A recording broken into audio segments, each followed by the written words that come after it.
Hey homies, it's Samthedingus here in his favorite color, all black, and it's another beautiful day on planet Earth. So, thought I would just make a quick video for you guys because that's what I like to do, honestly, and I get bored of being bored.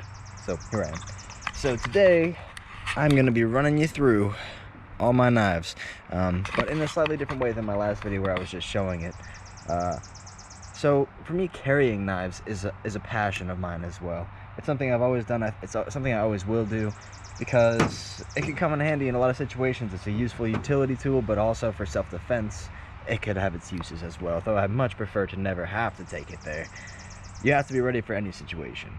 So basically, I'm going to run you guys through my carry knife criteria. So basically, it's a rating scale to help me determine which knife is best to carry. Now, this is based on a few criteria. I've come up with 4 so far. That's coolness, combat usefulness, the draw speed, which is pretty tied to combat usefulness, as well as utility and functional purposes. Because all of these things combine to make what you would call a good knife, if you ask me. So, I've got all my knives set up here. So now I'll just run you down the list for each of these knives. First thing first, we got the Smith & Wesson Extreme Ops Karambit. This is a great knife. This is very, very sturdy, pretty sharp, very cool. I think I might have already said that. All in all, this is a really cool knife, and I'm glad it's a part of my collection. Now, let's run it through the ratings, shall we? Just to see where we stand. Coolness factor. Karambit is one of my favorite styles of blade. So, also, we're using a 5-point grading scale. So 1 through 5 is the maximum rating each knife can get. And coolness factor, man, I think I have to give this one a 5. Maybe like 4.5 if applicable, but I'm just gonna use whole numbers, so I'm gonna give it a 5 on the coolness. Let me write that down. Because like I said, huge fan of this style of blade. Continuing on, for combat purposes, that's really why I love the Karambit, is because it's an excellent slashing weapon. Obviously, you can still stab with it. All in all, this is ideal for combat, so it's got to be a 5 out of 5 for combat as well. Now, here's where it falls off, unfortunately. The only reason I don't carry this knife is because of the draw factor.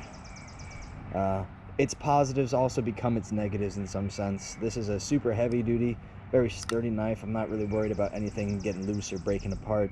That being said, it is not assisted opening, and it requires some manual attention to get it open. So, in a sense, what is useful in combat is what you can use quickly, and you would not be able to pull this out quickly and draw it. Definitely not stealthily. So unfortunately, it actually gets a 1 out of 5, the lowest possible rating on the draw. And that is the main takeaway from this knife. Utility purposes, I will give it a 4, because again, this is a super sturdy knife. It functions well, it would do everything it needs to do, but the shape is not so much for utility work. I mean, it's like the ultimate box opener. But for heavy chopping or cutting, this probably wouldn't be the tool. It's more of a finesse type thing. So I'll give it a solid 4 on utility, just because it's so damn sturdy. So overall, that actually takes us to a rating of 15 points. So that's very, very solid. It's almost the highest rating you could get. It's just unfortunately the draw takes back so much on this. Now moving on to the next Karambit. This is the USMC Hawkbill. Now, I will also be rating these as they currently are, because when I first got this knife, the open was like ping, like so fast and crisp. And anyways, let's get on to the rating system. If this last knife gets a 5 for coolness factor, this would also have to be a nice 5, because it's great, it's unique. It's the Velociraptor claw, the eagle. So I'm gonna give that a 5 on coolness, no doubt. And without wasting any time, I'm also gonna give this a 5 on combat. This is exactly the kind of knife that I'd want for a fight. Just my style of fighting, really. So of course I've never had a knife fight, and I hope not to. Giving that boy a 5. Now, this actually used to be one of the fastest drawing knives I had, but because it got, because it got wet, it no longer opens flush. That being said, you can open it pretty easily with a little extra flick. So for the opening, I'll give it a 3. Pretty average. Could be worse, and it has been much better in its lifetime. And for utility purposes, I will give this a slightly lower rating than this one here, because it is the same basic style, but I'd say it's even less utility based, and it's not nearly as sturdy. So this thing gets a 4 for utility. I'll give it a 2 for utility. It's a very great knife, but not meant for heavy duty work.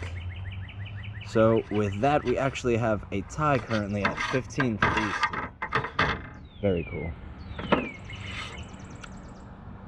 Moving right along, we now have the Kershaw. I don't know the exact name of it. Maybe it's just called the Speed Safe, or maybe that's the opening mechanism, but this is what we got here. A very nice blade. So, coolness factor. It is pretty unique, very lightweight. It's made to be light. Skeleton body, I don't know what to call this otherwise. Pretty nice, elegant blade, but it doesn't like jump out as like super dope. That being said, I'll place it above average and give it a 4 for coolness. For combat, this is pretty similar to its coolness factor. Honestly, it's a great knife. It would serve its functions perfectly, but it doesn't excel beyond average, I'd say, for combat purposes. So I'll give this also a 4 for combat. I wouldn't have any apprehensions about having this for a knife fight, but if I could have something else, I would. That's why I don't give it the highest rating. Draw now.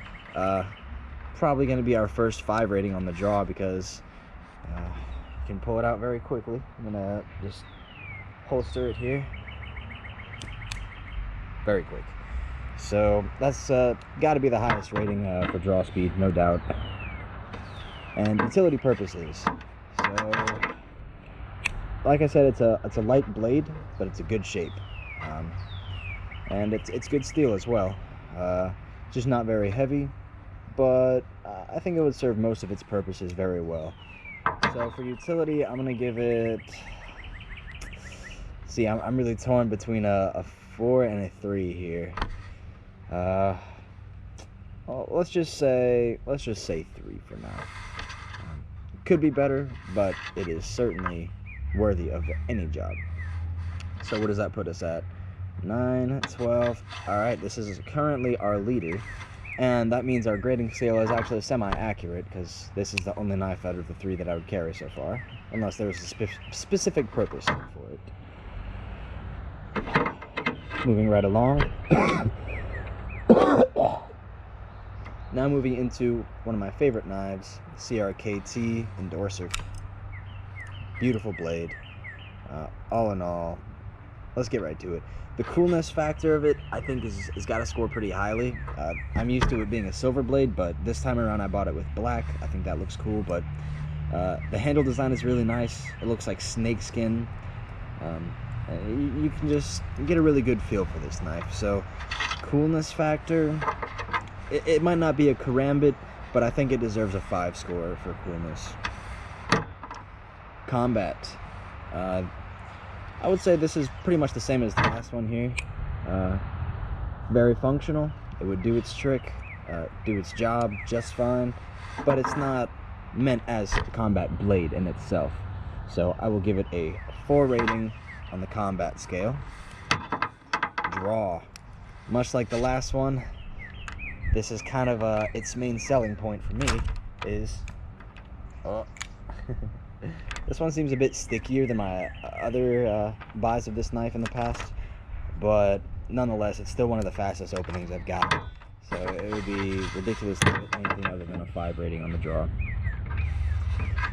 And for utility purposes, I'm just trying to see how it's really different than this. I think these are both pretty similar in their usage.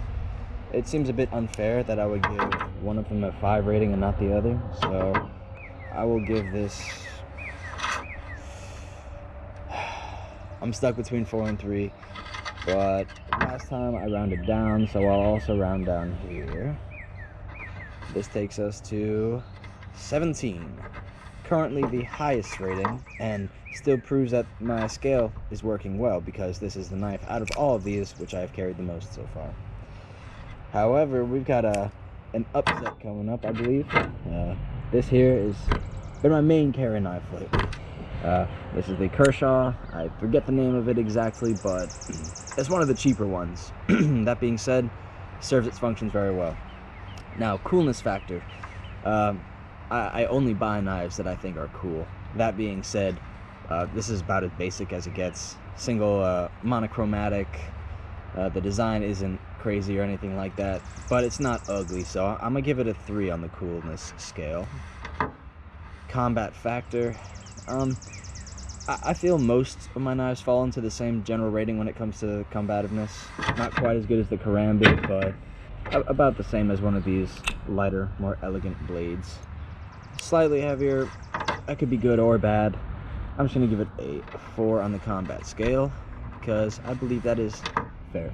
Now, the draw is not lightning quick, but it is as fast as it needs to be. So I'm actually going to give it a 5 on the draw scale as well.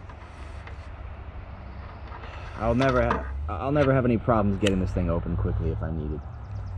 And utility purposes, this is kind of the main sell for this knife, and for a lot of my knives that I end up carrying, is how well it can be used for anything. You know, like, I wouldn't want to use this knife to whittle or something. This is more elegant. This is for the paper challenge or your seatbelt if you need it. But this one is kind of the one that I wouldn't really feel bad about using, and it's nice and sturdy, heavy duty. So this will actually be our first 5 rating on the utility scale. Now, with that being said, let's check our ratings. We got another 17. So I'm really proud of how this scale has actually turned out for me, because I've never mapped it out like this. I just carry based on feeling, but these two are the highest scorers so far, and these are the two that I carry the most, so I'm quite proud of that. Now, this one makes me a little bit sad here, because this is an amazing knife. It's just the one that is in my hand right now happens to be pretty old and beat up, so unfortunately it's kind of a null contest, but I still want to run through it. Coolness factor on this blade, easy 5. Very unique, fake Damascus. Got a cool blue, lightning blue steel here.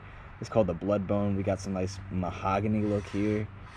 Easy 5 on the coolness. I love the look of this knife. Combat purposes, I think it's a good shape for cutting. Obviously it could work for a shank as well. It's kind of got a back curve to it. I couldn't tell you exactly how that's useful, but it seems like that would be a helpful design when you're going through, I guess, like on the end of a cut, putting pressure in. It gives it a path to follow, I'm pretty sure. So it's great, but I wouldn't say it's like exceptional. So combat rating, I'm gonna give this boy a 4. Also, I said I was gonna rate all of these based on their current condition, but that seems like a tiny bit unfair just in this instance. Though it did apply to this. The draw rating would be much higher, and this would be... Actually, that's why I love this scale so much, is because if this draw rating was higher, like when I first got it, it would be tied with these two, which is then also consistent with the amount that I carry it. So, this is unfortunate, but actually it's not quite sad just yet, because right now we're talking about the draw speed. Now, I cannot really carry this knife. I will never carry this knife in particular because the clip is broken, and a knife without a clip is useless to me. That's why this is just kind of like my home knife, designated for any task that I need to cut something with. That being said, this actually might be the fastest draw out of the bunch. Effortless. What more can I say? It's fast, it's strong, and it takes little effort. That's got to be a 5 on the draw scale. And utility purposes, I guess it would be pretty similar on the utility scale to something like this. It's a very rounded shape, So I would say it's not really meant for heavy-duty tasks, but it's a good blade nonetheless, and you can make it work, of course. I will give it a 3 on the utility scale, which does take us to 17, I believe. And that is true, because this is a knife that I would be carrying if it had a clip. So unfortunately this boy is disqualified, but good to know that he scored so highly.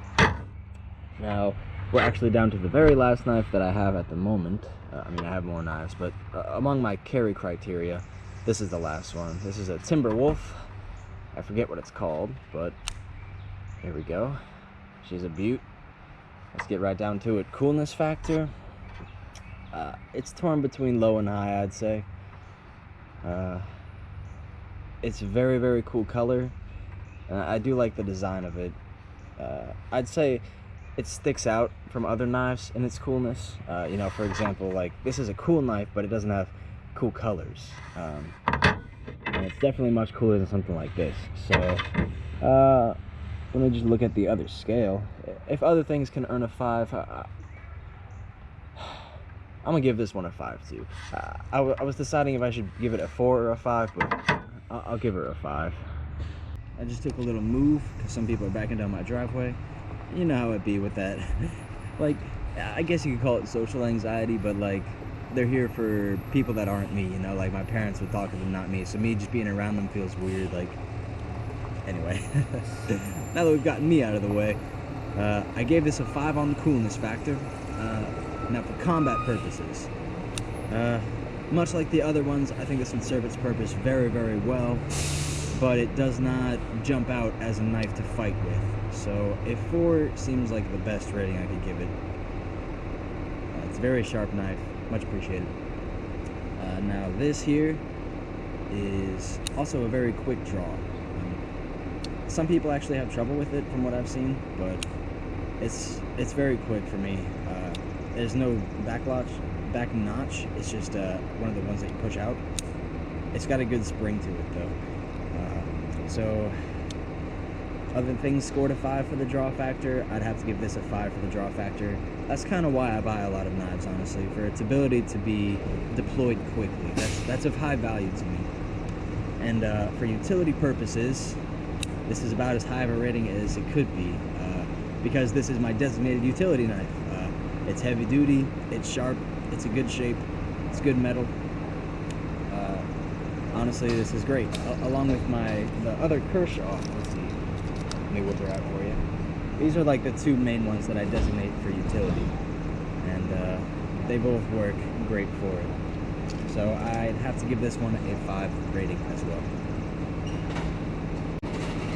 Okay, now everything has been tallied up, and we have a clear winner, actually. Very interesting. So the winner is the last one we went over here. Overall, it seems to be the best, though I carry it very little because I trust it so much. This is a knife that I leave in my car just in case I've forgotten all of my knives. I want to make sure I have something I can really trust. So while this almost never gets carried, it is my designated emergency love knife because it's great. So here we have it. This is our winner right here, the Timber Wolf. It's quite unfortunate I actually forgot the name of it, but if you go on budk.com, you could find it. Timber Wolf assisted opening pocket knife, and that should be enough to find what you need. Now let me pull out the other boys. The lowest ratings actually go to the first 2, the Carambids, and pretty much everything else got the same score. So I make sure all my knives are good for carry, but some stand out as great among others, and happy to show you this one, my current winner. Alright y'all, just thought I'd have a little fun making this video, and I certainly did. I just love talking, so to talk about something I love and that it's content for you guys, that's amazing to me. So I'm just gonna keep doing that because that's what I love to do, and one day I'll be famous for it. And y'all can remember the roots, the olden days, back before Samthedingus sold out to the media, became Jake Paul. The fact that those kinds of conversations could even ever happen, possibly, is just that's what's so cool about life to me, is that I could be anything. That all these celebrities that we see are real people, and they started from similar places. That being said, I'm gonna do my best not to be Jake Paul, but Jake Paul is kind of like, he's a good role model in a sense for me. He's like the, idealistically, what famous means to me. Because you can become famous for anything, but more so, once you get famous, you can do anything for money, including just be a public asshole. And now that's not my goal. I just find it inspiring that people can make money and stay relevant from so little. So, hey, let's make America wholesome again. See ya.